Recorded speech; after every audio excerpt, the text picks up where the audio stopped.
waxaynu sawirnay sida ay xaaladdu ahayd dowladdii Cabbaasiyiinta bilowgii qarnigii 7 ee Hijriga. Maantana waxaynu dul istaagi doonaa sidii ay xaaladoodu ahayd dowladihii kale ee muslimiinta ee ka jiray dunida dacaladeeda, sidoo kale sidii ay ku soo baxday quwaddii Tataarku ama ay ku bilaabantay. Kusoo dhawaada xalqadeena labaad ee aynu kaga warrami doono taariikhdii Tataarka. fadlan haddii aad nagu cusub tahay subscribe saar, sidoo kale nagu soo biir oo ka mid noqo bahweynta channelka ku xiran.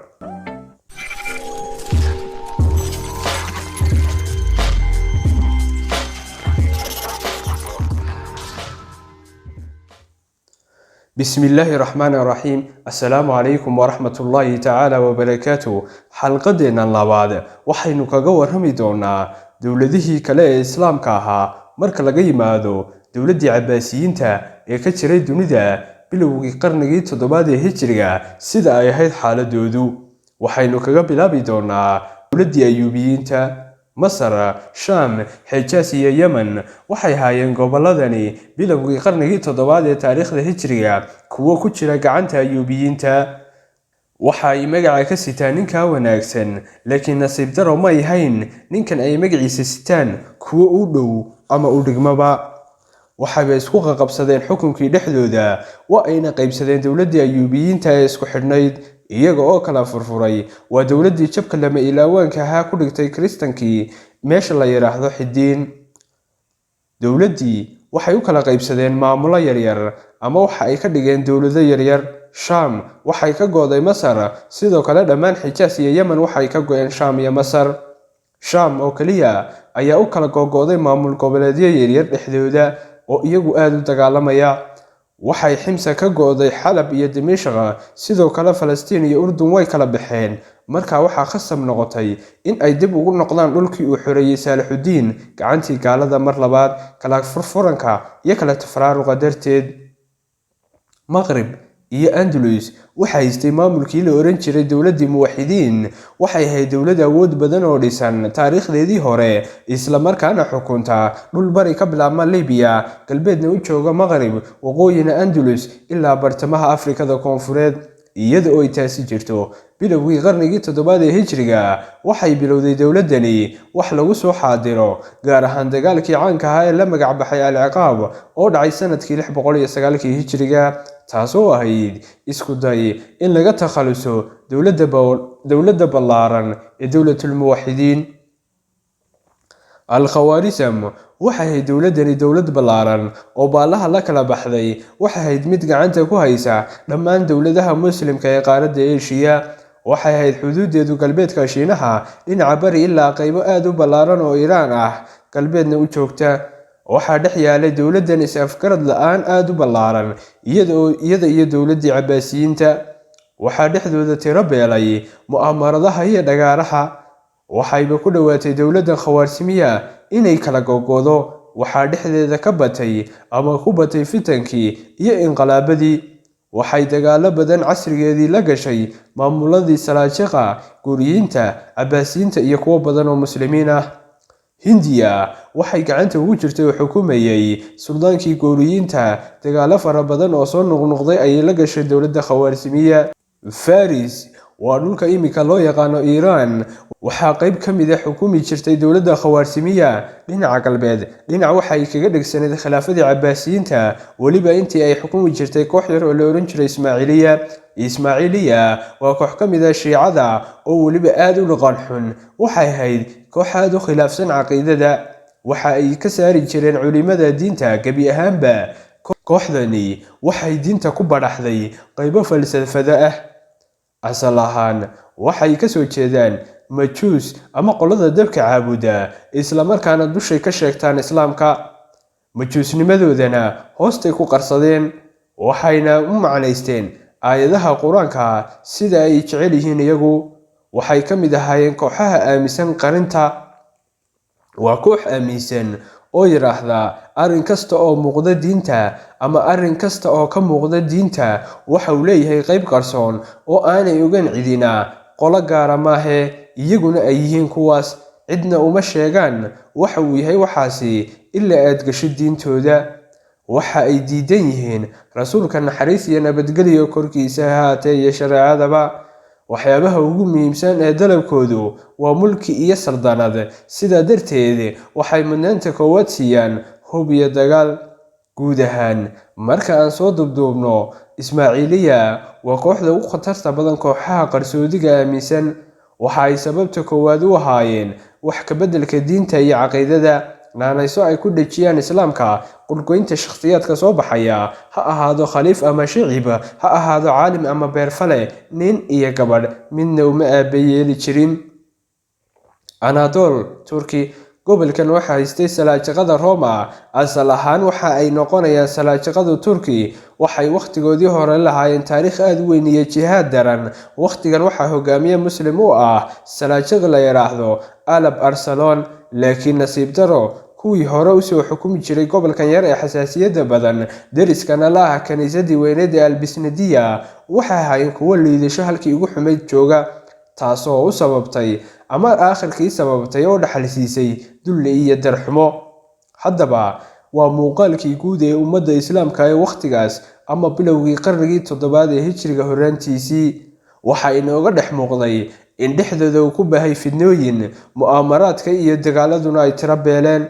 muslimiinta dhexdooda iyo walaalahooduma ay ku badatay macaasida iyo dunuubtu, maskaxdana u dhammaantood ka qabsaday welaf iyo adduunyada oo ay ku dhegsan yihiin.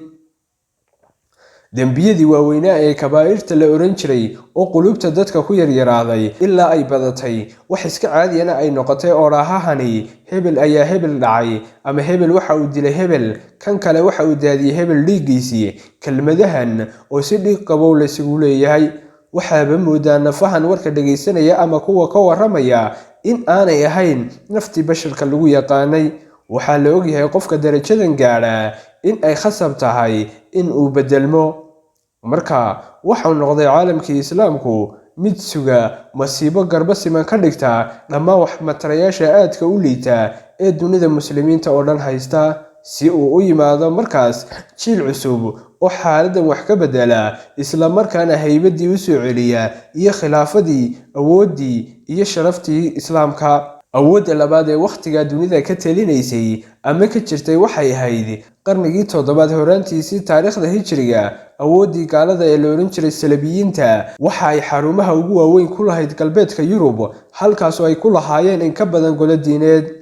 waxay camal ka dhigteen oo ay ku mashquuleen dagaalo istaba joog ah oo ay ku soo qaadaan muslimiinta. waxa ay nasaarada Ingiriiska, Faransiiska, Jarmalka iyo Talyaanigu oo lala dagaalo istaba jooga ku soo qaadi jireen wadamada Shaam iyo Masar. nasaarada Spain, Portugal iyo Faransiisku mar labaad waxaanay kala qoob qaadi jirin oo weeraro istaba jooga ku soo qaadi jireen muslimiinta Andalus. marka lagu daro waxaas oo dhan oo isu habarwacasho ah, waxaa jiray iskaashaanbuursi nasraani ah oo caalamka intiisa kale ka jiray. waxa ayna ahaayeen iskaashaanbuursigaasi mid meel sare maraya dhinaca nacaybka, xasadka, xiqdiga iyo colaadda ay u qabaan dadka muslimiinta ah. dagaalada ugu daarani waxay dhex mari jireen iyaga iyo muslimiinta. isbahaysiyadaasna waxaa ka mid ahaa kuwii ugu caansanaa kuwan soo socda: Imbaraatoriyadii Albisnidiya.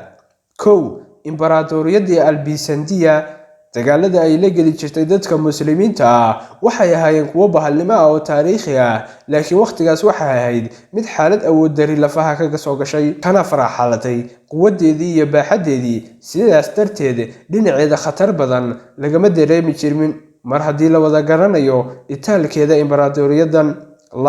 boqortooyadii Armenia waxay ku taalay bariga Faris iyo galbeedka Turkiga. waxay dagaalo istaba jooga la geli jireen muslimiinta, gaar ahaan qoladii Salaajiqa. boqortooyadii Al-Kurji. imika waa dowladda la yiraahdo Georgia. marnaba isma taagin dagaalada ay muslimiinta la galayeen, gaar ahaan dowladii Al-Khawaarismiya. dowladihii nasaarada ee Falastiin, Shaam iyo Turkiga. waxay maaradahani qabsadeen oo ay gumaysan jireen dhulalka islaamka laga soo bilaabo qarnigii 5aad dhammaadkiisii sanadii 491 hijriga, iyadoo ay jiraan guulo badan oo ka gaaray Saalaxudiin markii uu jabiyay gaalada meesha Xidiin, Baytul Maqdis iyo dhulal kale oo badan. iyadoo waxaas oo dhan lagaga guulaystay haddana weli way sii jireen maamuladani iska badaaye marnaba ma joojin xadgudubka ay ku hayaan dhulalka muslimiinta ee ku wareegsan dhulalka ay haystaan. waxaana ugu caansanayd maamuladaas Andakiya, Caka, Daraabulis iyo Beyruut. sidaasi darteed ayaa bogcad kasta oo caalamka ka mid ah la isugu haystay oo gaalo iyo muslimiin isugu hortaaganaayeen, wayna soo siyaadeen gaaladu dhibaatooyinka ay ku hayeen islaamka. waxa uu Ilaahay doonay in ay ciid u ahaato dhammaadkii qarnigii 6 ummadda muslimiinta, jab, hoog iyo halaagna u ahaato gaalada. Ilaahay waxa uu dhimay dhammaadkii qarnigii 6 labadii guuleed ee waaweynaa ee muslimiintu gaalada ka guuleysteen. mid waa guushii weyneed ee geesigii Saalixudiin uu kaga guuleystay goobta la yiraahdo Xidiin ee Cariga Shaam sanadkii 583 Hijriyada. waxaa ka dambeysay 8 sano oo kaliya markii geesigii islaamka ee Al-Mansuur kaga guuleystay meesha la yiraahdo Arag sanadkii 591 Hijriyada. iyadoo ay jiraan labadaas guulood ee waaweyn ee muslimiinta dhankooda, haddana waxa haystay bilowgii qarnigii 7 ee Hijriga tabardaro dhulka la sintay. sidoo kale waxaa kala furfurmay dowladii Ayyuubiyiinta isku xidhnayd kadib markii uu geeriyooday Saalixudiin al-Ayyuubi. mar kale waxaa furfurmay dabarkii isku hayay Ayyuubiyiinta kadib markii uu geeriyooday Al-Mansuur. sidoo kale dhinaca Salabiyiinta laftigooda waxaa haystay daciifnimo la mid ah kan muslimiinta haystay oo kale, mana awoodin in ay qabsadaan inta ay ku duulaan dal ka mid ah dalalka muslimiinta. haddayba jeclaan lahaayeen inay u dhameeyaan dalkaas oo danahooda oo dhami ay ku jiraan, haddana ma awoodin tamar darro darteed. sidaas ayuu ahaa muuqaalka dunidu bilowgii qarnigii 7. iyadoo xaaladda dunidu noocaas tahay, waxaa soo baxday awood cusub oo firfircoon, bedeshayna miisaankii caalamka, khariiradii caalamkana dabagediday, uguna yeedhay nafteeda inay tahay quwad saddexaad oo dunida kusoo korodhay, ama awood u leh in ay tiraahdo waxaan ahay quwadda koowaad ee dunida horaantii qarnigii 7 ee taariikhda islaamka. quwaddaasina waa quwaddii dowladdii Tataarka ama Mongolia. waayo Tataarku ama yay ahaayeen Tataarku? waxay soo baxday dowladda Tataarku sanadkii 603 Hijriyada, waxayna markii hore ku soo baxday magaca Mongolia waqooyiga Shiinaha. hogaamiyaheeda koowaad waxa uu ahaa Genghis Khan. macnaha ereygu waa nijaas afka Mongoliyiinta ama boqorka boqorada caalamka kii awoodda badnaa, hadba sida loo turjumo weeyaan luqadda Mongoliyiinta. laakiin magaciisa dhabta waa Temujin. waxa uu ahaa dhigyacab, waxa kale uu ahaa hogaamiye military oo aad u dhib badan. waxa uu lahaa karti ay dadku ku soo ururaan hareerihiisa. waxa uu bilaabay dhul ballaarsi dhammaan dareerkii deriska la ahaa, kadib si xawli ah kama nasan dowladdiisu inay sii wado dhul ballaarsiga ilaa ay xuduudaheedu gaareen, laga bilaabo Kuuriya ilaa dowladdii Al-Khawaarsimiya ee islaamka ahayd galbeedkeeda, lagana bilaabo buuraha Siberia waqooyi ilaa badda Shiinaha koonfur. taas macnaheedu waxa weeye waxay gacanta ku dhigtay dhammaan caalamka oo dhan imika: Shiinaha, Mongolia, Vietnam, Kuuriya, Thailand, qaybo badan oo Siberia ilaa jamhuuriyadaha Wales, Myanmar, Nepal, Bhutan. waxa uu bixiyay magaca Tatar. sidoo kale Mongol qoomamkii ku dhaqnaa waqooyiga Shiinaha, saxaraha Jubbi, hadday Tatarku ahaayeen qabiilada asalka ah ee ku noolaa meeshan oo qura. qabiilo kale oo yimi sida qabiilada Mongol, qabiilada Turki iyo Salaajiqa iyo kuwo kale, markii ay Mongolku qabsadeen kuwa uu ka mid yahay Genghis Khan, waxa uu bixiyay dhammaantood magaca Mongol. waxay haysteen Tatarku diin cajiib ah, waxay isku khaldeen diimo fara badan, kadibna inta isku dhex dareen ay ka samaysteen diin cusub. waxa uu soo ururiyay Genghis Khan qaybo badan oo ka mid ah sharciga islaamka, qayb ka mid ah diinta Kiristaanka, qayb ka mid ah diinta Buddhismka. dhinaciisa waxa uu ku darsaday shuruuc kale. markii dambe waxa uu ka sameeyay buug dastuur uga dhigay dowladdii Tataarka, waxaana ugu wanqalay buugiisa Al-Yasak ama Al-Yasax ama Al-Yasik. waxa ay dagaalada Tataarku la yimaadeen arrimo badan oo hore aan loo arag, oo ay ka mid yihiin: 1. argagax degdeg ah oo laga cabsado; 2. xukun iyo kala dambeyn aad u sareysa; 3. tirada dadka oo aad u tiro badan; 4. duruufo dhib badan oo adkeysigeeda ay leeyihiin; 5.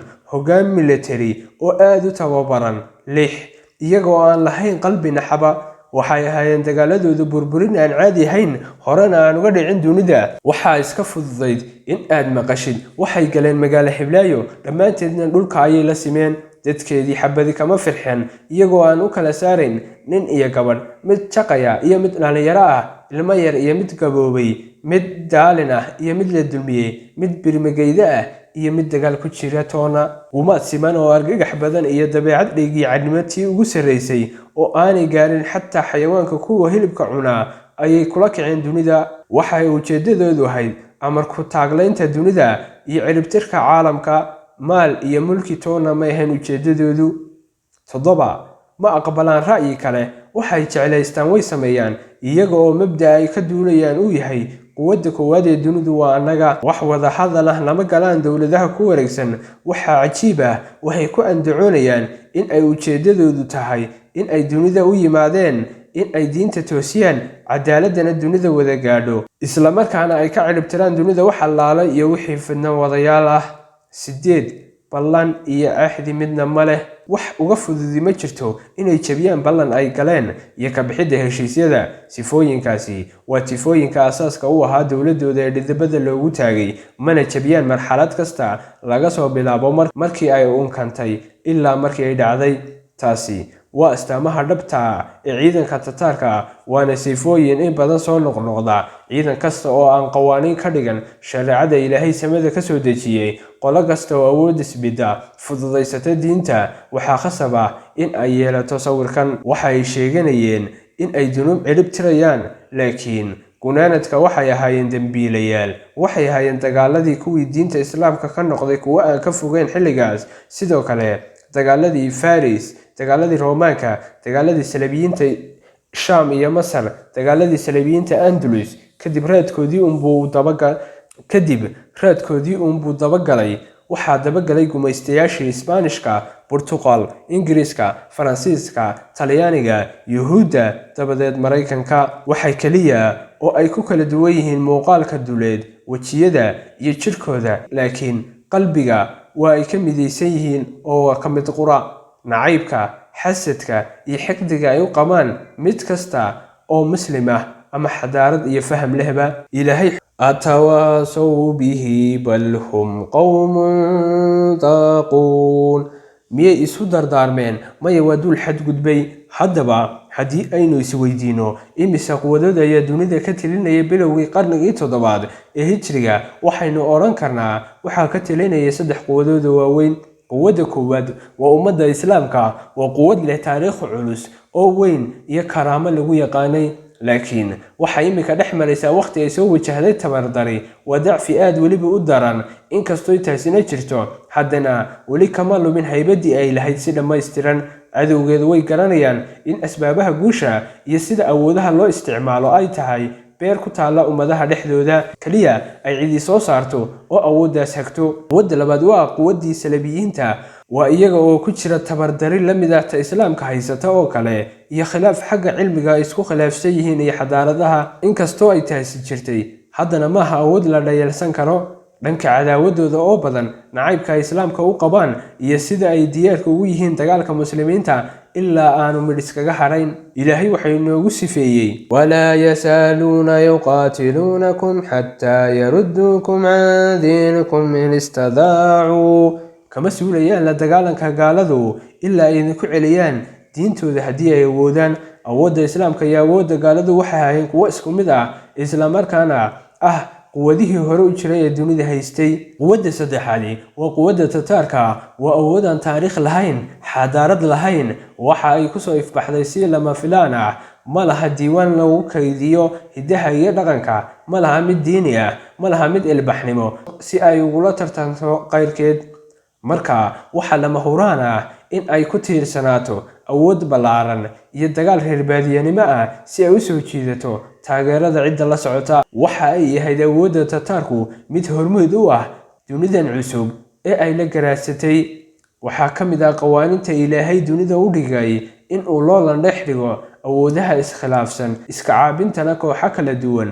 waxaa ka mid ah qawaaniinta Ilaahay sidoo kale in kuwa awoodda badan ee diilaanwayaasha ahi aanay ogolaan in cid liidata ay ka agdhowaato. sidoo kale waxaa qawaaniinta Ilaahay ka mid ah in baadilku si kasta uu u kala fog yahay haddana marka xaq lala dagaalamayo ay u midoobaan. waxaa kale oo ka mid ah in dagaalka u dhexeeya xaqa iyo baadilka uu soconayo ilaa maalinta qiyaame. marka aynu sunnayaashaas oo dhan wada dhigno maskaxdeenna, waa inaynu filanaa isxulfaysiga tataarka iyo salabiyiinta haba ku kala duwanaadeen afkaarta, aragtiyaha iyo siyaasadaha ay ka kala leeyihiin dagaalka muslimiinta. sidaas darteed wixii la filanayay ayaa dhacay. waxa ay soo direen gaaladu wafdi maqaamkeedu sareeyo oo laga soo ururiyey laga bilaabo Yurub ilaa Mongolia, masaafo dheerarkeedu yahay 12,000 oo kiiloomitir tegitaankeeda oo qura. waa maxay waxa ay u socdaan? waa duulaan lagu qaado wadamada muslimiinta iyo in la rido khilaafada islaamka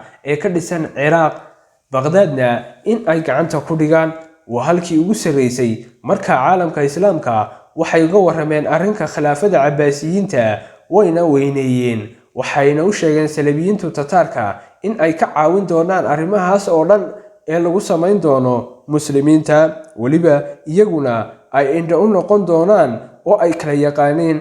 kadibna tataarku si dhammaystiran bay ugu qanceen. waxaa dhacday wixii ay filayeen salabiyiintu. daadkii tataarku waxa uu u qulqulay dhinacaas iyo boqoradii Cabbaasiyiinta, waxayna go'aan ku gaadheen in ay ku duulaan wadamadaas ballaanan ee qaniga ku ah khayraadka. intaasoo kali ah kuma heshiin salabiyiinta iyo tataarku ee arrimo badan ayay ku heshiiyeen.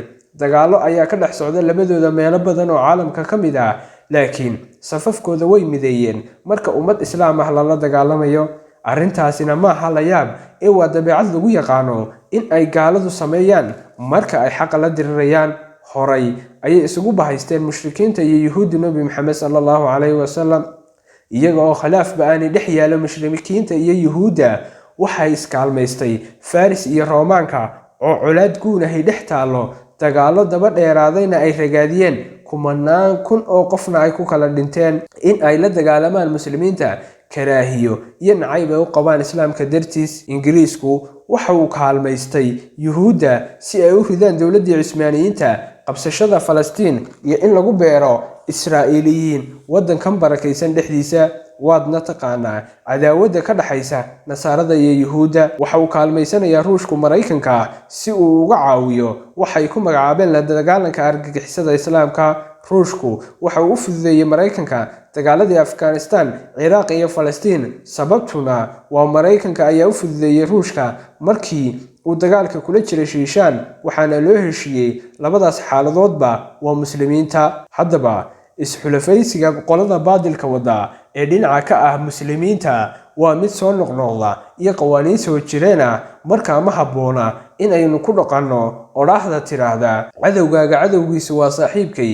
waxaa laga maarmaan ah in ay muslimiintu ogaadaan cadowyadooda, sidoo kale inay ogaadaan cadowga cadowgiisu waa cadowga. waa arrin aan la soo koobi karin intaa jeer ay dhacday in muslimka la isugu habarwacdo, laakiin arrintaasi ma aha. diimaha ayaa la isdhex gelinaya iyo xuquuq ayaa cid la waasiinayaa. digtooni dhammaystiran ayaa dhex taala, waana waqti cayiman, laakiin arrintu marnaba gaari mayso saaxiibtinimo dhab ah iyo in la ilaawo xuquuqdii iyo xaqii uu Ilaahay sheegay. walan tarda canka alyahuuda wala nasaara xataa tattabica millatahum. kama raali noqonaya nasaarada iyo yuhuuddu ilaa aad raacdaan diintooda. muhiimaddu waxa weeye waxay bilaabeen tataarku in ay si qoto dheer uga fekeraan ku duulaanka wadamada islaamka. waxa ay bilaabeen in ay qorsheeyaan sidii ay u ridi lahaayeen khilaafadii Cabbaasiyiinta iyo in ay galaan Baghdad oo ahayd caasimadii khilaafadii islaamka. intaas ayaynu ku soo gabagabayn doonaa ama aynu ku joojin doonaa taxanaha taariikhdii tataarka xalqadeennii labaad. tani inta aynu qaybta saddexaad ama xalqada saddexaad isugu iman doono. sidaas iyo fi amaanillah. wasalaamu calaykum waraxmatullaahi tacaala wabarakaatuh.